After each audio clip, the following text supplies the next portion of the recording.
परिचय। अरे अमित, तुम क्या कर रहे हो? कुछ भी नहीं पिताजी, मुझे आपसे कुछ पूछना है। हाँ हाँ, पूछो। पिताजी, हमारे देश की जनसंख्या वृद्धि दर क्या है? अच्छा प्रश्न है बेटा। हम अवकलज का उपयोग करके वृद्धि दर का पता लगा सकते हैं। हम वृद्धि दर निकालने में अवकलज का उपयोग कैसे कर सकते हैं पिताजी? क्या तुम इसके बारे में और अधिक जानना चाहते हो? हाँ पिताजी। तो आओ, अपने इस नए अध्याय में हम अवकलज के अनुप्रयोगों के बारे में विस्तार से चर्चा करें। उद्देश्य। इस पाठ के अंत में आप निम्न करने में सक्षम हो जाएंगे: राशि के परिवर्तन की दर पता लगाना, फलनों के वर्तमान और ह्रासमान अंतरालों का विश्लेषण करना, एक वक्र पर स्पर्श रेखा का समीकरण ज्ञात करना, एक वक्र पर अभिलंब का समीकरण ज्ञात करना, अवकलनों का उपयोग करके मूलों का अनुमान लगाना, एक फलन का उच्चिष्ठ और निम्निष्ठ का मान ज्ञात करना, एक बंद अंतराल में एक फलन का उच्चिष्ठ और निम्निष्ठ मान ज्ञात करना। राशि के परिवर्तन की दर। अवकलज को एक फलन के परिवर्तन की तात्कालिक दर द्वारा परिभाषित किया जाता है। इसका मानक उदाहरण यह है कि यदि एफ टी समय टी पर एक वस्तु की स्थिति दर्शाता है, तब एफ डैश टी समय टी पर वस्तु की चाल को दर्शाता है। आइए एक उदाहरण लेते हैं जहां परिमाण समय के साथ बदलता है। यदि एफ टी बराबर जीवाणुओं की संख्या है, तब एफ डैश टी बराबर जनसंख्या वृद्धि दर है। यदि एफ टी बराबर रेडियोधर्मी पदार्थों की मात्रा है, तब एफ डैश टी बराबर क्षय की दर है।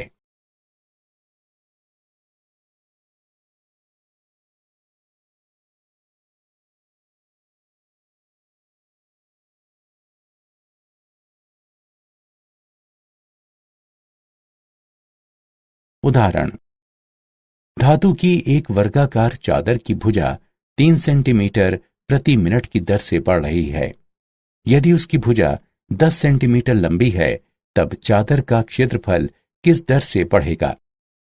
हल: मान लीजिए कि समय t पर चादर की भुजा x है तथा a क्षेत्रफल है। तो ये दिया गया है कि dx बटा dt बराबर 3 सेंटीमीटर प्रति मिनट। इसे समीकरण 1 से चिन्हित करें तथा a बराबर x वर्ग को समीकरण 2 से चिन्हित करें।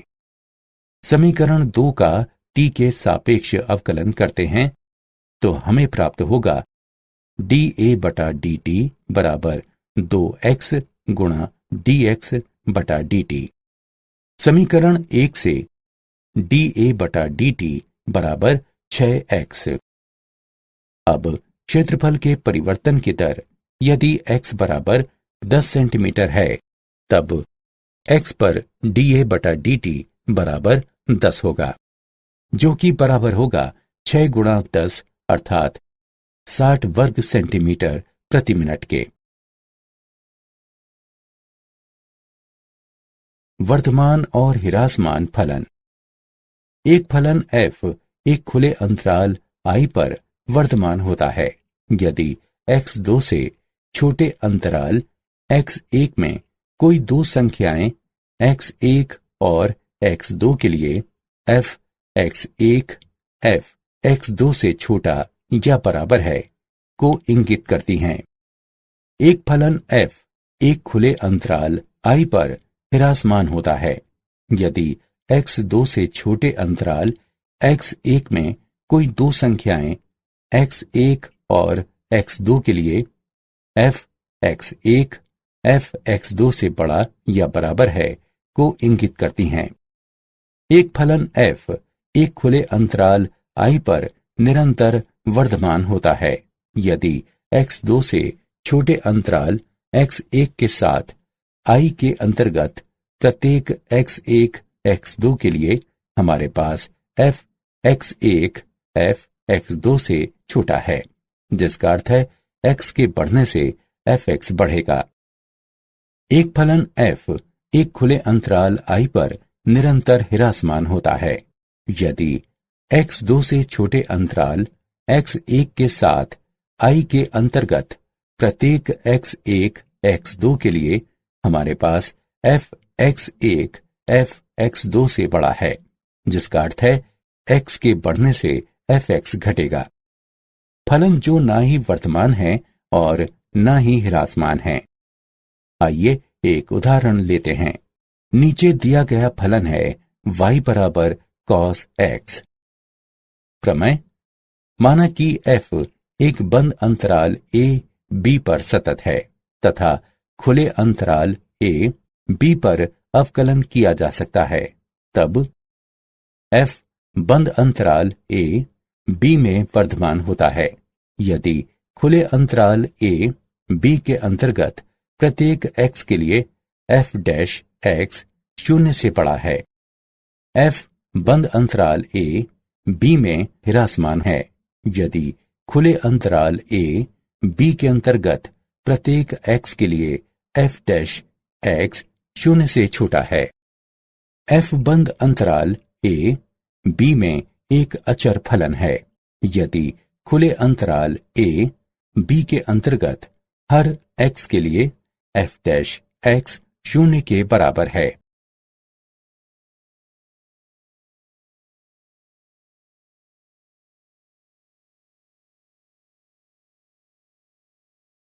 उदाहरण: a का मान ज्ञात कीजिए जिसके लिए fx बराबर x वर्ग घटा 2ax जमा 6 निरंतर वर्तमान हो जब x 0 से बड़ा है।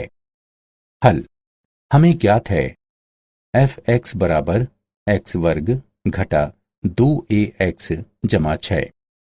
fx का x के सापेक्ष अवकलन करते हैं। f डैश x बराबर 2x घटा 2a बराबर 2 गुणा x घटा a।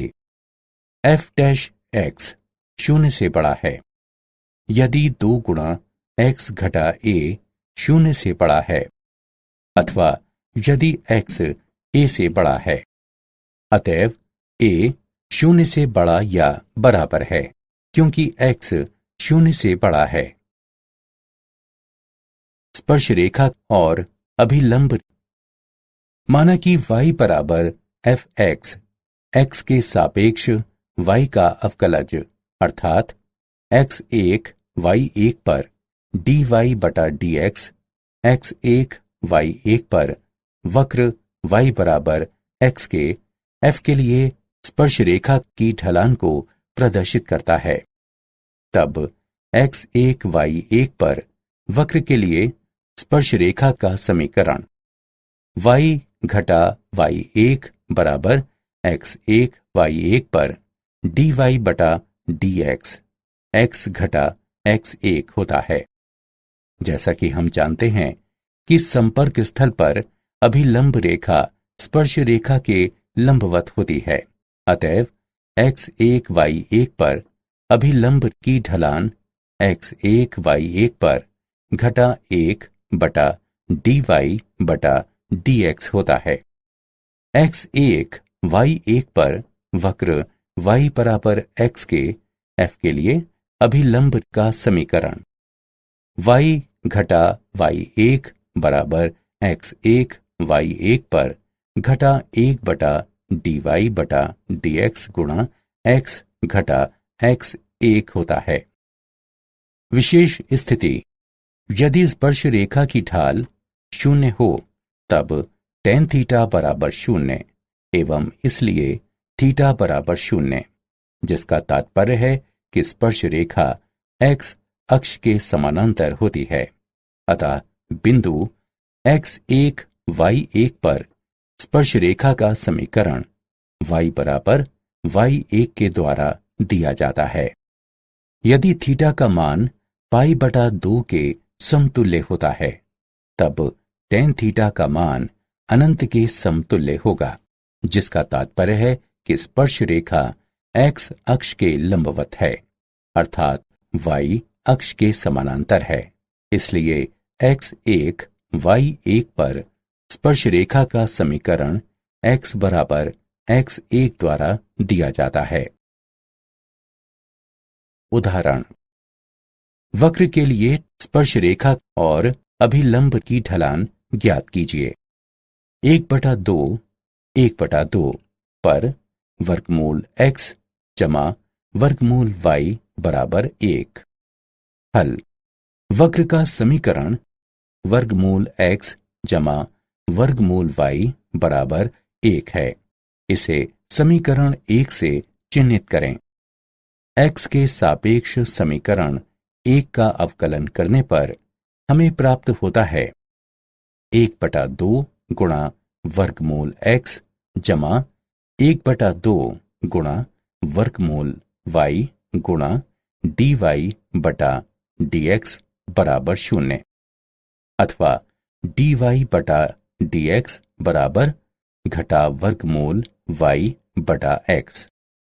अतएव 1/2 पर स्पर्श रेखा की ढाल घटा वर्गमूल 1/2 बटा 1/2 बराबर घटा 1 है, तथा 1/2 पर वक्र के लिए अभिलंब की ढाल घटा 1 बटा घटा 1 बराबर 1 है।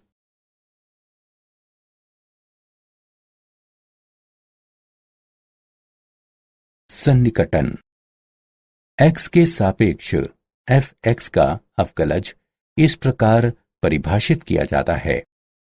f डैश x लगभग fx जमा डेल्टा x घटा fx बटे डेल्टा x के बराबर है।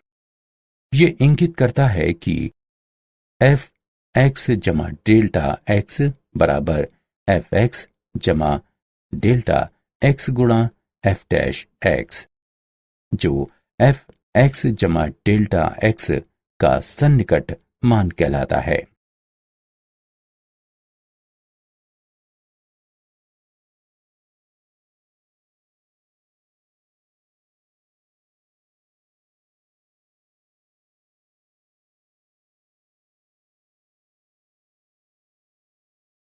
उदाहरण, अवकलन का उपयोग करते हुए 9996 के चतुर्थ मूल का सन्निकट मान ज्ञात कीजिए।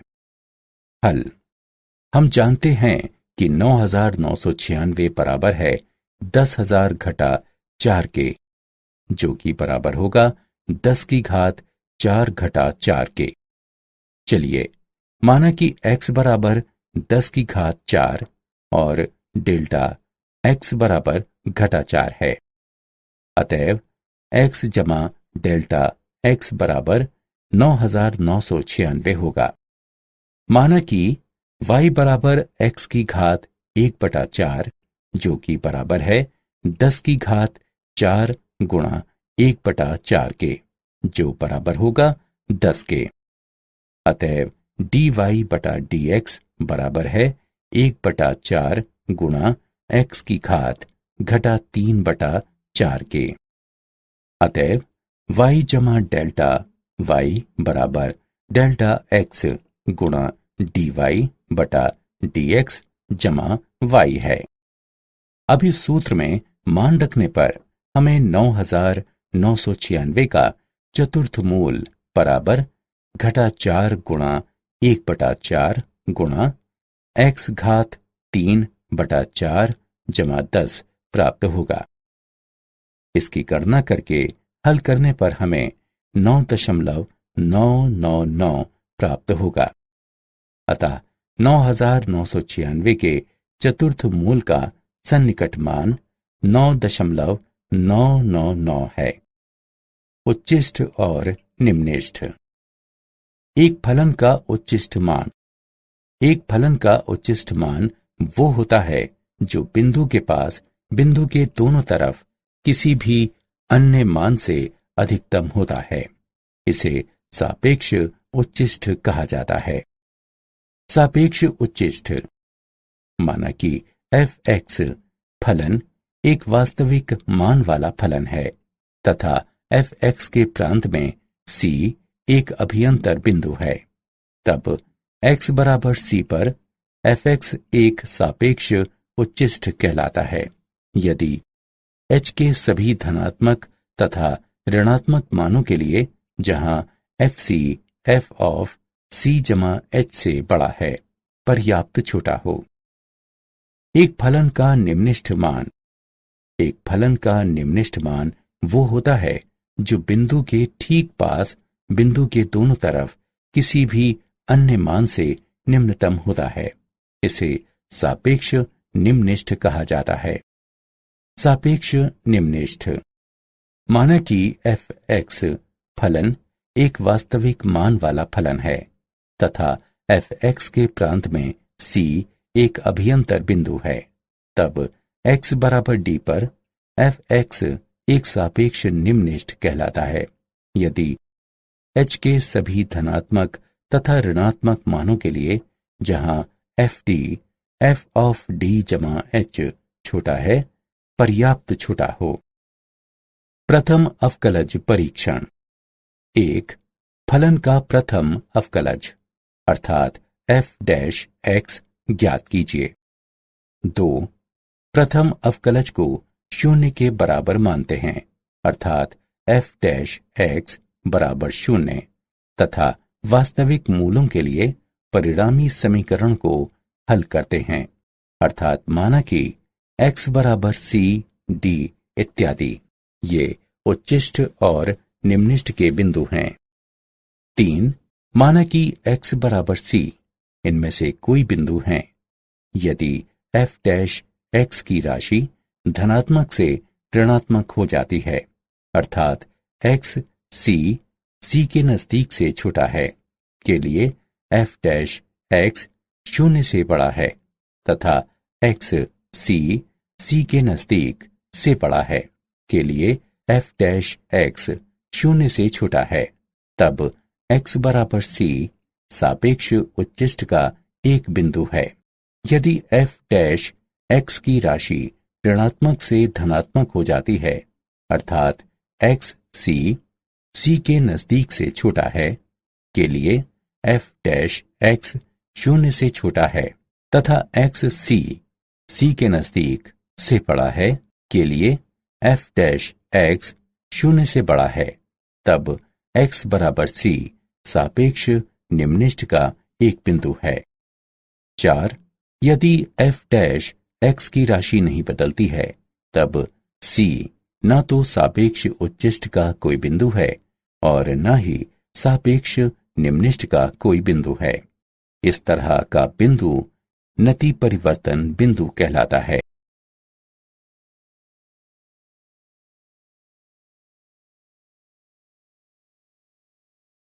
उच्चिष्ट और निम्निष्ठ। द्वितीय अवकलज परीक्षण। माना कि f अंतराल i पर परिभाषित एक फलन है तथा c i के अंतर्गत आता है। माना कि f c पर 2 बार अवकलनीय है, तब x बराबर c के सापेक्ष उच्चिष्ट का एक बिंदु है। यदि f(c) बराबर 0 तथा f"c 0 से छोटा है, fc का मान f के सापेक्ष उच्चिष्ट मान होता है। x बराबर c सापेक्ष निम्निष्ठ का एक बिंदु है। यदि f(c) बराबर 0 हो तथा f"c 0 से बड़ा हो, fc का मान f का सापेक्ष निम्निष्ठ मान होता है। परीक्षण विफल हो जाता है यदि f(c) बराबर 0 है तथा f"c बराबर 0 है। इस स्थिति में हम प्रथम अवकलज परीक्षण का उपयोग करके ज्ञात करते हैं कि c एक सापेक्ष उच्चिष्ट, सापेक्ष निम्निष्ठ अथवा नति परिवर्तन का बिंदु है।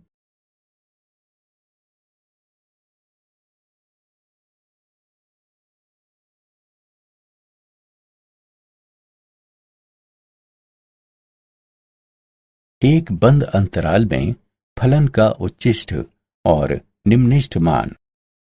फलन का उच्चिष्ट मान। यदि एक बंद अंतराल a, b पर फलन f(x) को परिभाषित किया जाता है, तब इस फलन को x बराबर c पर निरपेक्ष या व्यापक उच्चिष्ट वाला एक फलन कहा जाता है तथा c a b के अंतर्गत आता है यदि a b के अंतर्गत सभी x के लिए f(x) fc से छोटा या बराबर हो। फलन का निम्निष्ठ मान। यदि एक बंद अंतराल a, b पर एक फलन f(x) को परिभाषित किया जाता है, तब इस फलन को x बराबर d पर एक निम्निष्ठ वाला फलन कहा जाता है तथा d a b के अंतर्गत आता है यदि a b के अंतर्गत सभी x के लिए f(x) ft से बड़ा या बराबर हो। प्रमेय। माना कि f एक बंद अंतराल I बराबर a b पर एक सतत फलन है, तब f निरपेक्ष उच्चिष्ट मान होता है तथा f I में कम से कम एक बार इसे ग्रहण करता है। इसके अलावा f निरपेक्ष निम्निष्ठ मान होता है तथा f I में कम से कम एक बार इसे ग्रहण करता है। प्रमेय। माना कि f एक बंद अंतराल I पर एक अवकलज फलन है तथा माना कि c I का कोई आंतरिक बिंदु है, तब f' बराबर 0 होता है यदि f c पर अपना निरपेक्ष उच्चिष्ट मान प्राप्त करे। f' बराबर 0 होता है यदि f c पर अपना निरपेक्ष निम्निष्ठ मान प्राप्त करे। कार्य नियम। चरण 1। अंतराल में f के सभी महत्वपूर्ण बिंदु ज्ञात कीजिए, अर्थात बिंदु x ज्ञात कीजिए जहां या तो f' बराबर 0 है या f अवकलनीय नहीं है। चरण 2। अंतराल के अंत बिंदु लें। चरण 3। अंत बिंदु में f के मान का परिकलन कीजिए। चरण 4। परिकलन मानों में से f के उच्चिष्ट और निम्निष्ठ मान को पहचानें। ये उच्चिष्ट मान f का निरपेक्ष उच्चिष्ट मान होगा तथा निम्निष्ठ मान f का निरपेक्ष निम्निष्ठ मान होगा।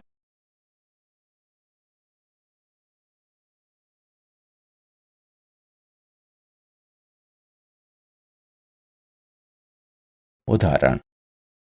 प्रथम अवकलज परीक्षण का उपयोग करते हुए फलन f(x) बराबर 2x घन घटा 9x वर्ग घटा 24x के लिए सापेक्ष उच्चिष्ट और सापेक्ष निम्निष्ठ बिंदुओं को ज्ञात कीजिए। हल। हम निम्न फलन को हल करके 6 गुणा x वर्ग घटा 3x घटा 4 प्राप्त करेंगे। अब हम समीकरण का गुणनखंड इस प्रकार कर सकते हैं। 6 गुणा x घटा 4 गुणा x जमा 1। f' बराबर 0 ये इंगित करता है कि x बराबर 4 x बराबर घटा 1 है। अब जब x बराबर 4 है तब x 4 से छोटा है। ये इंगित करता है कि f' 0 से छोटा है। x 4 से बड़ा है। ये इंगित करता है कि f' 0 से बड़ा है। अतएव x बराबर 4 पर f(x) सापेक्ष निम्निष्ठ है। जब x बराबर घटा 1 है तब x घटा 1 से छोटा है। ये इंगित करता है कि f' 0 से बड़ा है। x घटा 1 से बड़ा है। ये इंगित करता है कि f' 0 से छोटा है। अतएव x बराबर घटा 1 पर f(x) सापेक्ष उच्चिष्ट है।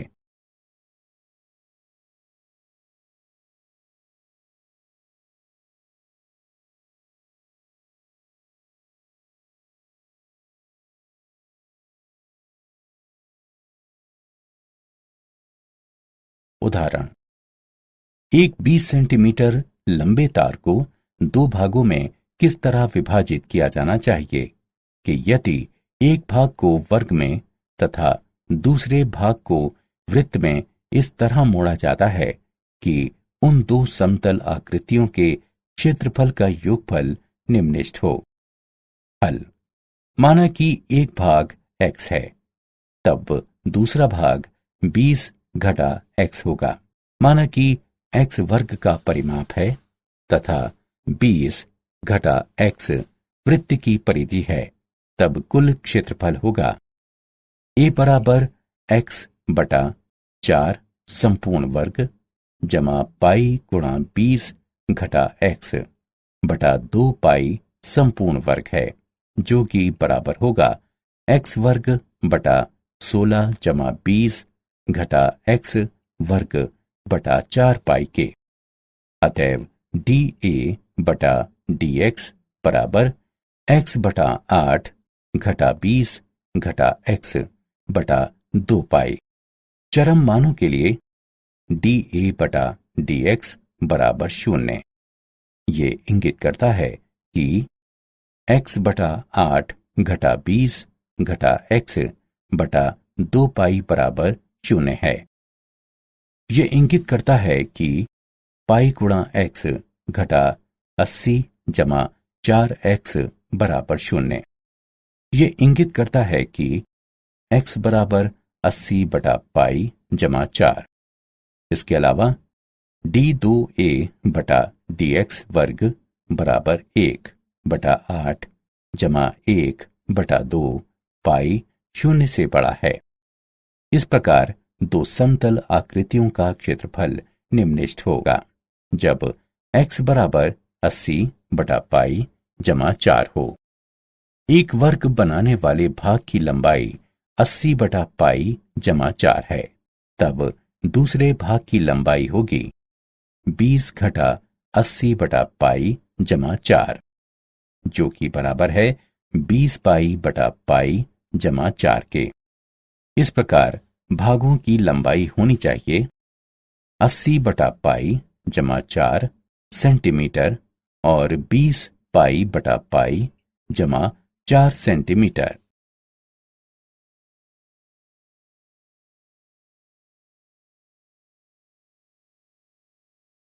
क्या आप जानते हैं, सर आइजैक न्यूटन ने अवकलज के विकास में बहुत बड़ा योगदान दिया है। गोटफ्रीड विल्हेम लेबनिज एक जर्मन दार्शनिक, गणितज्ञ और तर्कशास्त्री थे, जिन्होंने स्वावलंबन से कलन का विकास किया।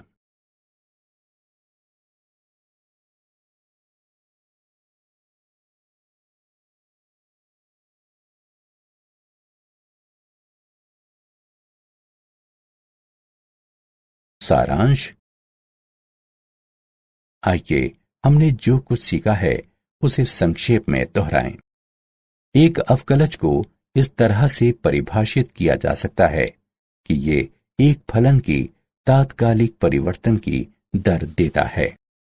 फलन f एक खुले अंतराल i पर वर्तमान होता है यदि x2 से छोटे अंतराल x1 में कोई दो संख्याएं x1 और x2 के लिए fx1 fx2 से छोटा या बराबर है को इंगित करती हैं। फलन f एक खुले अंतराल i पर हिरासमान होता है यदि x2 से छोटे अंतराल x1 में कोई दो संख्याएं x1 और x2 के लिए fx1 fx2 से बड़ा या बराबर है को इंगित करती हैं। खुले अंतराल i पर एक फलन f निरंतर वर्धमान होता है यदि x2 से छोटे अंतराल x1 के साथ i के अंतर्गत प्रत्येक x1 x2 के लिए हमारे पास fx1 fx2 से छोटा हो। इसका तात्पर्य यह है कि यदि x बढ़ता है तब fx बढ़ेगा। खुले अंतराल i पर एक फलन f निरंतर हिरासमान होता है यदि x2 से छोटे अंतराल x1 के साथ I के अंतर्गत प्रत्येक x1 x2 के लिए हमारे पास fx1 fx2 से बड़ा हो। इसका तात्पर्य यह है कि यदि x बढ़ता है तब fx घटेगा। बिंदु x1 y1 पर वक्र y बराबर fx के लिए स्पर्श रेखा का समीकरण है। y घटा y1 बराबर बिंदु x1 y1 पर dy बटा dx गुणा x घटा x1।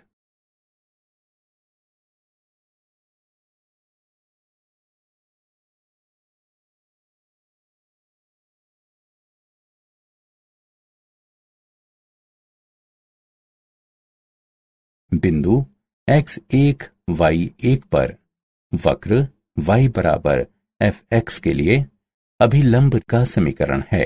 y घटा y1 बराबर बिंदु x1 y1 पर घटा 1 बटा dy बटा dx गुणा x घटा x1। fx जमा डेल्टा x का निरपेक्ष मान है fx जमा डेल्टा x गुणा f डैश x। माना कि फलन fx वास्तविक मानों वाला फलन है तथा c fx के प्रांत में कोई आंतरिक बिंदु है, तब fx को x बराबर c पर एक सापेक्ष उच्चिष्ठ कहा जाता है। यदि h के सभी धनात्मक और ऋणात्मक मानों के लिए जहां fc जमा h से बड़ा हो पर्याप्त छोटा हो। माना कि फलन fx एक वास्तविक मानों वाला फलन है तथा c fx के प्रांत में कोई आंतरिक बिंदु है, तब x बराबर d पर fx को एक सापेक्ष निम्निष्ठ कहा जाता है। यदि h के सभी धनात्मक और ऋणात्मक मानों के लिए जहां fd जमा h से छोटा हो पर्याप्त छोटा हो।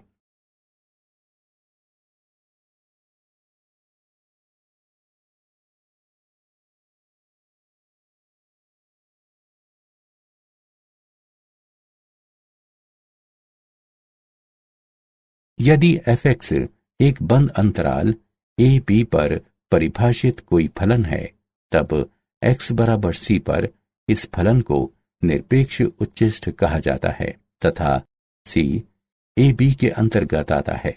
यदि a b के अंतर्गत सभी x के लिए fx fc से छोटा या बराबर हो। यदि fx एक बंद अंतराल a b पर परिभाषित कोई फलन है, तब x बराबर d पर इस फलन को निरपेक्ष निम्निष्ठ कहा जाता है तथा d a b के अंतर्गत आता है यदि a b के अंतर्गत सभी x के लिए fx fd से बड़ा या बराबर हो।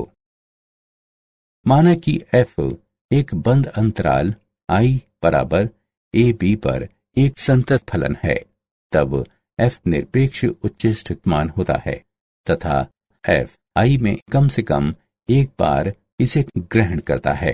इसके अलावा f निरपेक्ष निम्निष्ठ मान भी होता है तथा f I में कम से कम एक बार इसे ग्रहण करता है। माना कि f बंद अंतराल I पर एक अवकलज फलन है तथा माना कि c I का कोई आंतरिक बिंदु है, तब f डैश c बराबर 0 है यदि f c पर अपना निरपेक्ष उच्चिष्ठ मान ग्रहण करे। f डैश c बराबर 0 है यदि f c पर अपना निरपेक्ष निम्निष्ठ मान ग्रहण करे।